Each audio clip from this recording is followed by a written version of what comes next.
Villains are destined to die. Chapter 2. Lady. Wake up now. I heard someone whispering above me. Even though I was fast asleep, I was able to wake up even by the smallest presence of someone. I refused to believe in what had happened to me, which kept me awake all night, hoping that this was all just a dream. I wished so hard for me to wake up from it, and I think I fell asleep during the process of that. Lady. The cautious voice was heard again. Is she calling me? The two men with blue eyes left already, and from what I remember, no one was in this room except for me till the very last moment I was awake. For that reason, the one who could be called a lady was me alone. I was drowsy when I was lost in my thoughts that I couldn't answer the call right away. It was a moment later when I heard a rustling sound from the back. I was somewhat awake from sleep now. I was about to put my strength to my body to get myself up from the bed. A lightning-like pain was felt on my forearm from outside the comforter. Ack! My eyes automatically flashed open. I screamed as I got up from the spot, kicking the comforter away. Next, I pulled my sleeves up. It was to check my pained forearm. This. I was shocked to see the flesh shown under the light sky blue pajama sleeves, making my jaws drop. The thin forearm was covered with blue bruised scar of the needles. If it weren't a human flesh but some kind of fabric, it would have had lots of visible holes on it. It was when I was still shocked by the sight of a drop of blood on one of my forearm. You're awake now. Unconcerned casual voice came from beside the bed. I turned my head towards that direction to see a brown-haired girl with lots of freckles. She was a maid. In the illustrations, every maid's had no faces drawn and all wore the same maid outfit. Including the girl standing in front of me. I don't know where she hid the needle she poked me with, but there was nothing in her hands. She was observing me with the face of mockery and some kind of satisfaction. What's up with her, doing this kind of thing to a person who was doing absolutely nothing? I opened my mouth in desire to snap at her. However, no words came out of my mouth no matter how hard I tried. Why isn't anything helping me out in this kind of situation? Damn it! When I only glared at her with no words said, the maid acted as if nothing happened. I've prepared the bathing water for you in the bathroom, so go and wash yourself first, lady. An evil smile was reflected on her face as she started to make the bed. She seemed to be used to doing this to this body. I sat still, biting on my lower lip, but was forced to enter the bathroom due to the maid's push. She told me she prepared the bathing water, but the only thing in the empty bathroom was a bucket filled with cold water.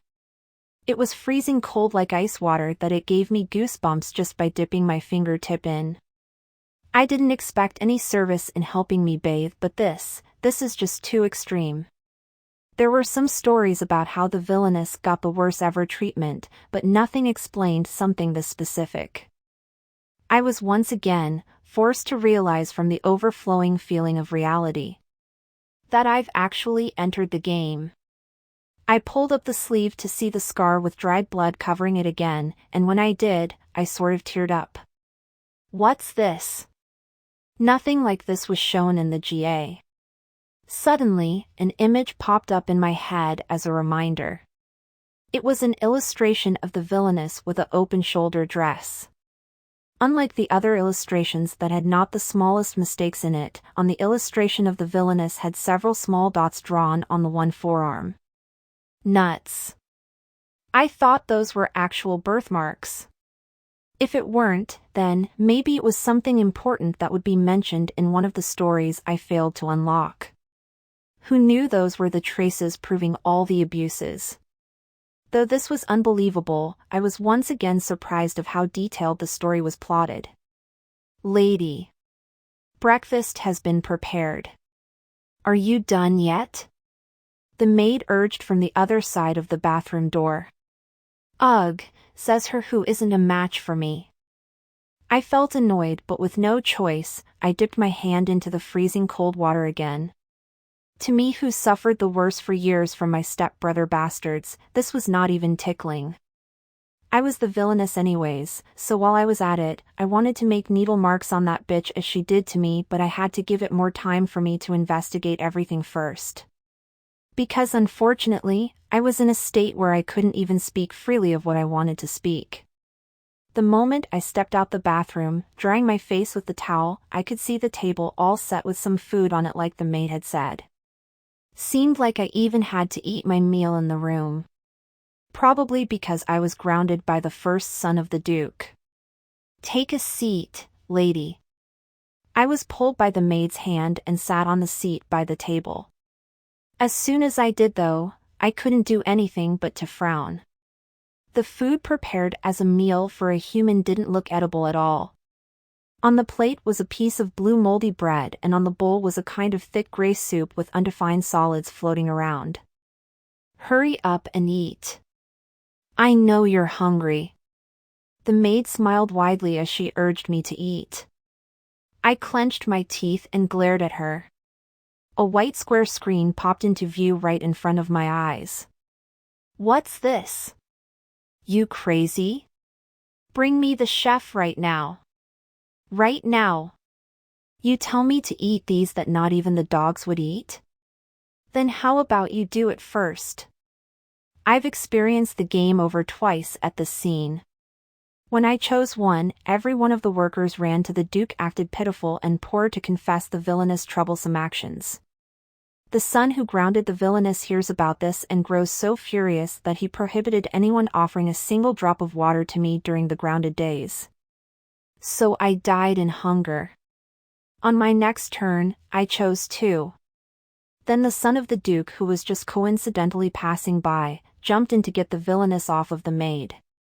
During the process, the villainess, who was pushed roughly, fell, and the fork which fell on her afterwards stabbed her neck.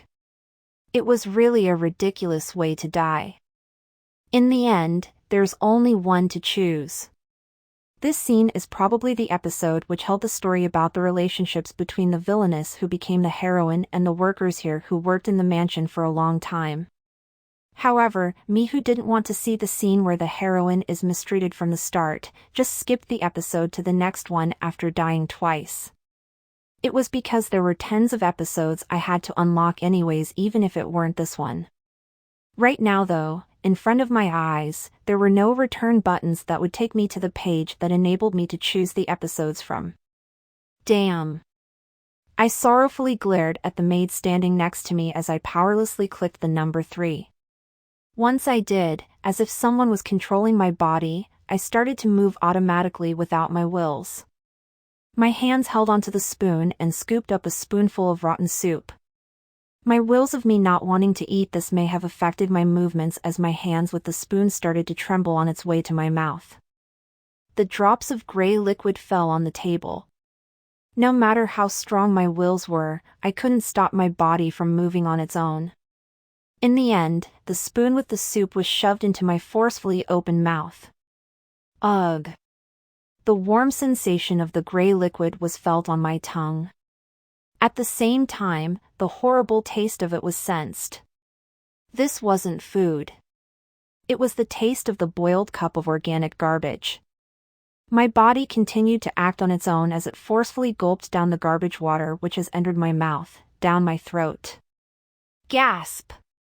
The maid who watched, gasped, as if she didn't expect me to really eat it.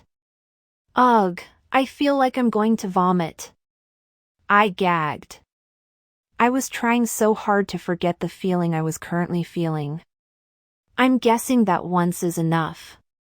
I wouldn't die just by consuming a spoonful of organic garbage.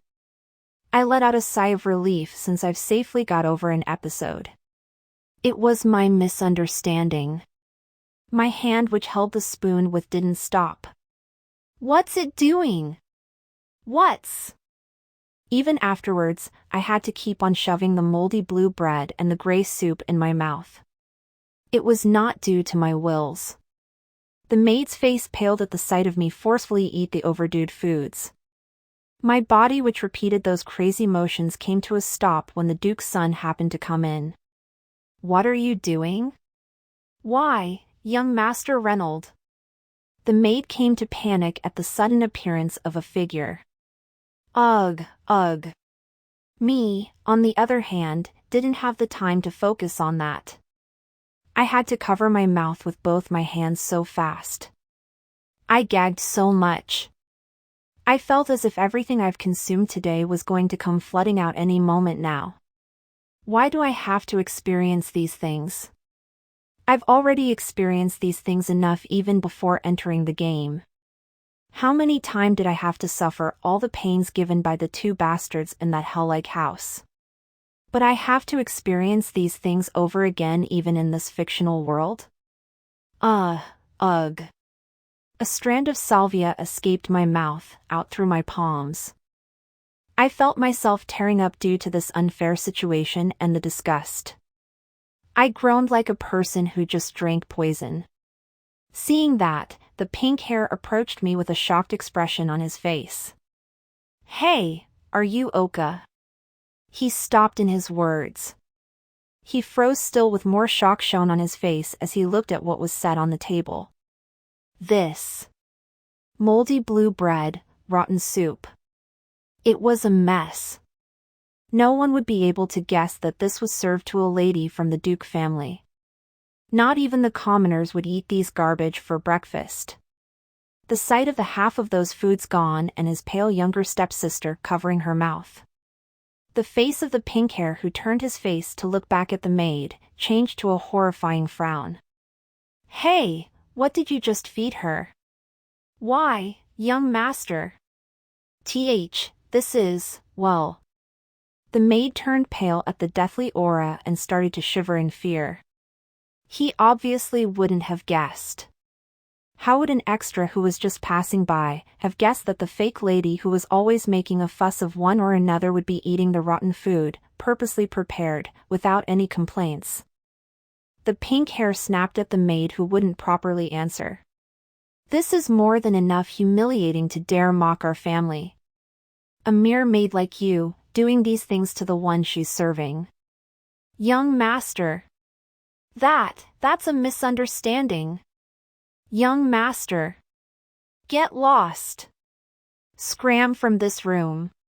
"Why, young master?" "I'll kindly explain this whole thing to my father and brother." "Is there someone out there?" "Butler." Subscribe, like and share for more chapters.